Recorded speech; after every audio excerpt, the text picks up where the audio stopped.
On today's show, we are back for the first time in a little while as far as my podcasting goes. And while the Texas Rangers are off to a really slow start, I'm not that concerned about them. The Colorado Rockies, however, it's rock bottom for them. We're back with a brand new show as Rocky Mountain Rangers starts right now.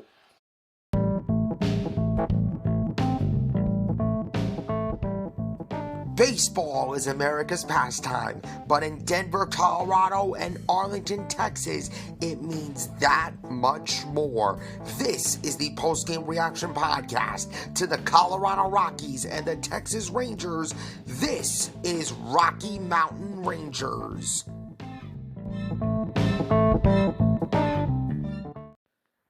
Hello, Rockies and Rangers fans everywhere, and welcome to the first ever edition of Rocky Mountain Rangers. This is your post-game reaction podcast covering the Colorado Rockies and the World Series champion Texas Rangers. I am your host, Skylar Weisberg, and in case you didn't know, I'm officially back as a podcaster. I mean, I took a month off. I took a month to mentally reset, make sure that I'm good mentally, emotionally, spiritually, all that good stuff. And now with that time off, I guess I can come back into this podcasting business. Let's see how this goes. You can find Rocky Mountain Rangers, which is absolutely free and available on Amazon Music, iHeartRadio, Spotify, Pandora, CastBox, and wherever you get your favorite podcast. You can also find this show on my YouTube channel, NJHawk40. If you are watching this show on YouTube, please do me a favor, hit the like button on the video, hit subscribe to my YouTube channel, hit that notification bell so you know when the next time Rocky Mountain Rangers goes live on YouTube, and please leave a nice positive comment down below. You can give the show a follow on those platforms if you can. Please turn on your notifications so you know about the next episode. Please rate, spread the word out to your friends, and give Rocky Mountain Rangers a 5-star review on whatever podcast platform you are listening to this on. It is an amazing way to support the podcast, and I truly appreciate each and every one of you for tuning in to the first ever edition of Rocky Mountain Rangers. And again, I'm sorry that I took a whole month off of podcasting altogether. I had to make sure that I was in the right frame of mind. I had to make sure that I was in the right mindset before I returned to podcasting, and now that I'm in the right mindset, I guess that I can come back to the podcasting business and covering the World Series champion Texas Rangers that I'm going to get into in a second. But I want to start with a new team that I'm covering. And unfortunately, I think some of you may know where I'm going with this. I am instantly regretting changing the name from 305 Rangers to Rocky Mountain Rangers, and here's why. In the game of baseball, you need to have the ability to adapt. You need to have the ability to evolve with the game. In the game of baseball today, there is a lot of analytics, there's a lot of stats, there's a lot of nuggets that can help teams get better along the way. That is, of course, unless you are the Colorado Rockies, which, in my opinion, are the worst team in baseball. Now, I don't give a damn about the Chicago White Sox, even though they have the same amount of wins as the Colorado Rockies this year. The Rockies are officially the get-right team in the National League. This team is so undisciplined at the plate. It's unfreaking believable that I'm watching a team who trailed for 31 straight games to start off the year. That's a record that hasn't been broken since 1910. 1910. And also, I'm seeing a team that strikes out more times than I can count. More times than I can count. And we have a front office, more specifically, a man by the name of Dick Mumford, who all he cares about is loyalty to his guys. He's like, oh, I got my crew. We're set. We're good. We're fine. We're not fine. What you are, Dick Mumford, is the most delusional man in the National League. I would say in all of baseball, but that's Jerry Reinsdorf of the Chicago White Sox. This Colorado Rockies team is so pathetic, so unprepared, not ready. Not ready for the season, not ready to play a single game of baseball. I said this on the Locked On Rockies YouTube channel. By the way, shout out to Paul Holden, really great host of the Locked On Rockies podcast. Go check that out on your favorite podcast apps and on YouTube if you want to hear more about the Colorado Rockies, because he is like more passionate than me as far as the Rockies go. So go check that out. He said that the Colorado Rockies are scared to make adjustments. And I'm right there with them. This team against Pittsburgh, who should have had a winnable series to begin with. I mean, we should have won a series against Miami. But, of course, the Colorado Rockies struck out more times than I can count. The Colorado Rockies showed no heart. The Colorado Rockies showed no freaking fight. They don't care about the game of baseball. They're disrespectful to the game of baseball. And the Miami Marlins swept the Colorado Rockies. And now, look at where the Miami Marlins are. 10 wins on the season. That's more wins than the Colorado Rockies and the Chicago White Sox combined. Now, I will say about the Chicago White Sox real quick. The Chicago White Sox, they're going to win another series against the Tampa Bay Rays. They are going to win another series. And then we're going to look at the next series for the Colorado Rockies, which is, I believe, against the San Francisco Giants. I think they play today or tomorrow. I'm not that really sure. But I know what's going to happen before it even started. The San Francisco Giants are either going to sweep the Colorado Rockies or take 2 out of 3 out of Colorado. Because let me give it to you short, sweet, and to the point. The Colorado Rockies are heartless. Heartless, gutless, spineless cowards. Now, I will say there are a few bright spots. Ryan McMahon has been the best player on the Colorado Rockies by far the best player in this series. Ezequiel Tovar, he's been having a little bit of a rough patch, but he's been shining bright. Brandon Doyle is shining bright. Jacob Stallings is a better catcher than Elias Diaz this year. Diaz has been giving a couple of hits, couple of really good hits. As far as pitchers, I gotta say that Ryan Feltner and Colin Quantrill are like the two aces of this franchise, because Kyle Freeland's out for a really, really long time, and everybody else doesn't make the cut. And do not get me started on the bullpen, because the bullpen is absolutely corrupt. I mean, Justin Lawrence against Miami, bro, what are we doing here? Giving up a 5-run lead against Miami the other night, and then giving up a 3-run lead against Pittsburgh. We should have took 2 out of 3. Against the Pirates. But ultimately, you lost 2 out of 3 because you proved once again that you're heartless. You proved once again that you're scared to make an adjustment. You proved once again that you are the get-right team of the National League. I mean, let's take a look at this series, because everybody was absolutely pathetic. Ryan McMahon, 2 for 5 with a home run in Game 1. Diaz, 2 for 4 with a run scored in Game 1. Tovar went 2 for 5. Doyle went 1 for 5. Chuck Nasty went 1 for 4. Jacob Stallings went 2 for 4. He's batting .364. How could a catcher who doesn't play a lot, Elias Diaz is the everyday catcher. He's an all-star. He's the all-star game MVP. I understand that. But when you allow a backup catcher by the name of Jacob Stallings to hit .364 on the season so far, that is just embarrassing. It is really, really embarrassing for me to talk about this. Quantrill, you can't really blame him. You can't really blame him for this series loss because he was clearly the best pitcher of this series. Clearly. He went 7 2/3 with 3 hits, 9 strikeouts, no runs. Jake Bird and Jordan Beeks, they got to work on finishing games.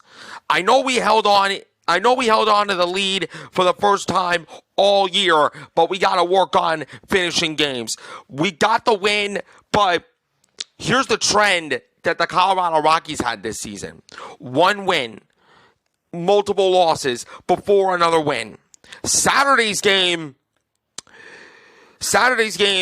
was the straw that broke the camel's back for Colorado. 1 freaking hit. 1 freaking hit. And it was Elias Diaz.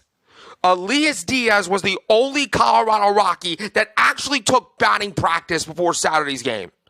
What an absolute disgrace. Absolute disgrace. Gomber, he was pretty freaking solid. I mean, for the most part, 6 innings, 4 hits, 3 Ks, 2 walks, but he did not do that bad. Vonnick did an amazing job giving 2 innings, 3 Ks, but he only had 1 walk. And then Mears gave up the game-winning run. And by the way, I need to give credit to Jared Jones for the Pittsburgh Pirates in Game 2 because he was an absolute ace-like pitcher. 7 innings, 10 Ks, only 1 hit to Elias Diaz. I mean, I can't really blame the Rockies for this loss because they ran in to a really good pitcher, but my freaking God, 10 strikeouts? Again, no real approach to the plate. No discipline for the Rockies in the plate. I don't think there's any Colorado hitter that can actually show me some discipline. I really cannot. And yesterday's game, a 4-run 6 inning was the difference. A 4-run 6 inning for the Pittsburgh Pirates was the main difference in this game. But we got off to a really good start. Bouchard and Stallings had back-to-back home runs for the first time all year. Bouchard went 2 for 3, which was really nice. Elias Diaz went 2 for 4. He's probably the MVP of this series, Elias Diaz. Because, honestly, I don't see any Colorado Rocky player besides Jacob Stallings, Elias Diaz, that are consistent at the plate. Really, really consistent.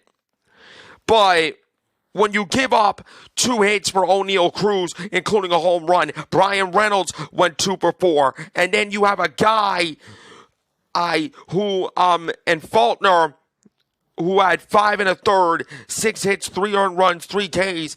And then for the Rockies, you had Feltner on the mound. It's Falter versus Feltner, and Feltner did really solid. 5 2/3, 8 hits, 5 earned runs, 3 Ks. Kinley got in, gave us 2 Ks, but again, a lot of strikeouts, a lot of undiscipline at the plate.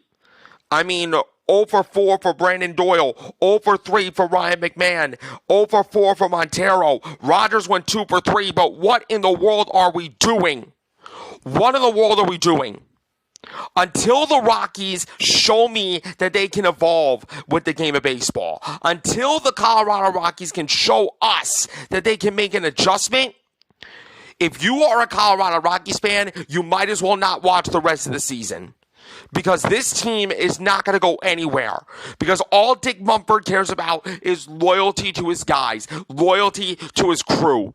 You can take that loyalty take and stick it where the sun doesn't shine. Because as of right now, this Colorado Rockies team is the worst team in baseball. This team is the get-right team in the National League, and it's clearly rock bottom for them until they show me that they can adjust, until they show me that they can adapt.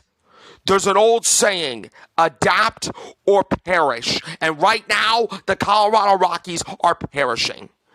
Get new coaches. Bud Black, you need to get the living hell out of Colorado because I know you're a pitcher's manager, but you don't know crap about managing a game, bro. Bam Bam, what are you doing? What are you doing? What are you doing that is getting the Colorado Rockies better? I mean, all they're doing is striking out and showing no discipline. With the exception of Elias Diaz, Ryan McMahon, and Doyle, Nobody's showing discipline at this plate. Nobody. I mean, I could give a little bit of a benefit of the doubt to Chuck Nasty, but other than that, this is rock bottom for the Rockies. And until they show me that they can adjust, it's going to get worse from here. It's embarrassing. It's really embarrassing. And they have nothing to blame but themselves. And I'm talking to you, Dick Mumford. I'm talking to the front office here. Because you guys are to blame for all of this. And until you guys show me accountability, we're going to continue to be the get-right team in the National League. It's going to get worse from here, guys. It's going to get worse from here. Coming up, the Texas Rangers, the World Series champions, are off to an up-and-down start of the season. But don't panic. They're going to be just fine, despite them winning a series against Kansas City and Washington. We're going to talk about all that when Rocky Mountain Rangers comes right back.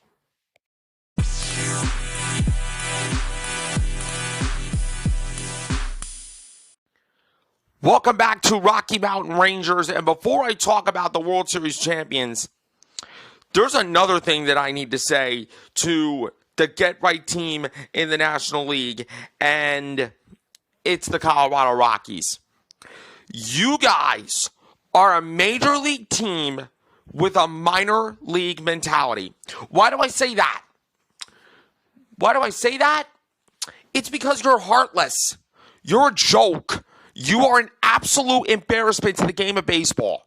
I went to the Hartford Yard Goats versus the Somerset Patriots game a couple weeks back, and I'm a season ticket holder for the Somerset Patriots, so of course I had to root for my Somerset Patriots. I'm a diehard Somerset Patriot fan, if you guys didn't know. But I watched the Hartford Yard Goats, the Double-A affiliates of the Colorado Rockies. They showed more heart, more fight, more grit, more passion, more energy than what the Colorado Rockies have done so far this season. There is nobody on this team that can say that is a spark plug. There's nobody on the Rockies that can say is the Energizer Bunny. I don't see that. Like I said, it's only gonna get worse. The Rockies are gonna win a couple games here and there, maybe win a couple of series, but the season is already lost for the Rockies. This team is not going to adapt. This team is not going to evolve. This team is not going to go anywhere. Now, with that being said, let's talk about a team that is going to go somewhere, and that is the World Series champion Texas Rangers, who are coming off a series win against the Kansas City Royals, taking 2 out of 3. Now, look, I know what a lot of people are thinking. This Texas Rangers team is going to be tested so early in the season. And you're right. You're right. The Rangers are going to be tested early in the year because injuries have taken a toll on them. Obviously, you're going to have Jacob deGrom come back late in the year off of Tommy John surgery. Max Scherzer, who's made a couple of rehab appearances, which is good news for the Texas Rangers, having a little bit of a setback. Josh Young, the most recent injury that we had, he's going to be out for a little while. Wyatt Langford, who just got into the IL as early as yesterday, he's going to be out for a couple of weeks. Nathan Eovaldi, growing tightness, he's going to be out for a little while. But despite all of that, despite all of the injuries that the Texas Rangers had, they're still finding a way to not only win games, but win series. That is what's most important here. I think the Texas Rangers are going to be fine because they have a lot of depth.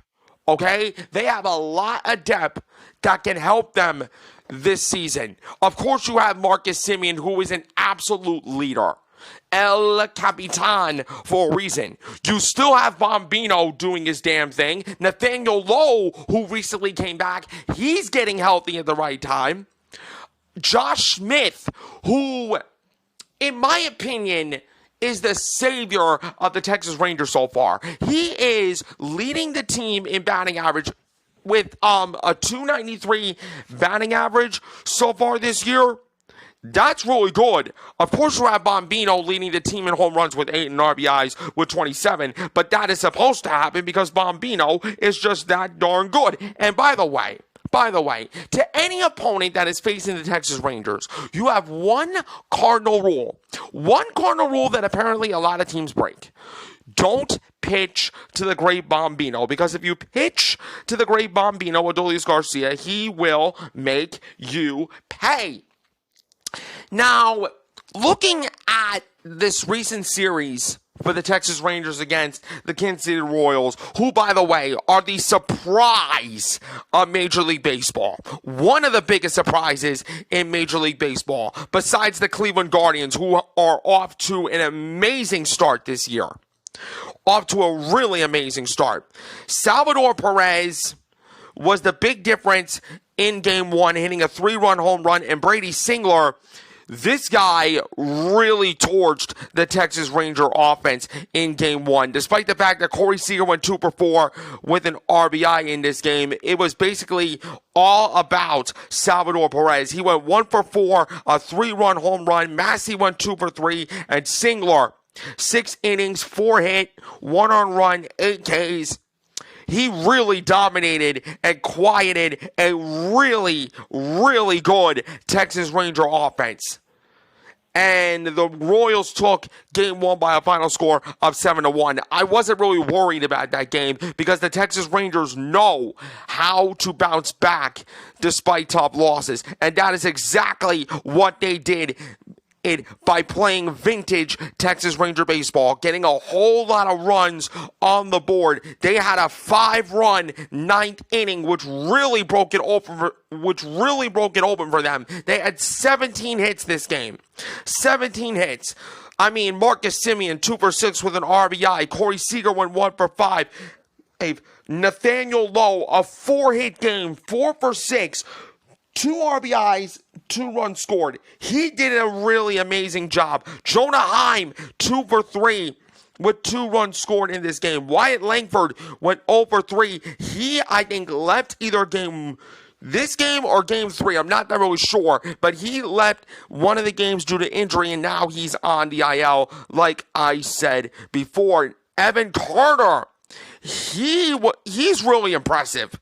I mean, Evan Carter is like one of those guys that is going to continue to get better for Texas, and that's what makes the Rangers really scary. I mean, yes, they're off to a up-and-down seesaw start with a 19-16 record, but I'm not that worried about them because they are going to be just fine come late in the season. As the season goes on, I think the Texas Rangers are going to get better and continue to get better. Dane Dunning, solid start, 4 2/3, 4 hits, 2 earned runs, 4 Ks and a walk, and then the bullpen came out and was just nails for most of the night. I mean, Boers gave a really good inning. Jake Latz, he got a really big out. Jose Leclerc, he was really solid coming out of the bullpen. Hernandez finished the job. Boers got the win. But 17 hits. 15 runs on 17 hits for the Texas Rangers.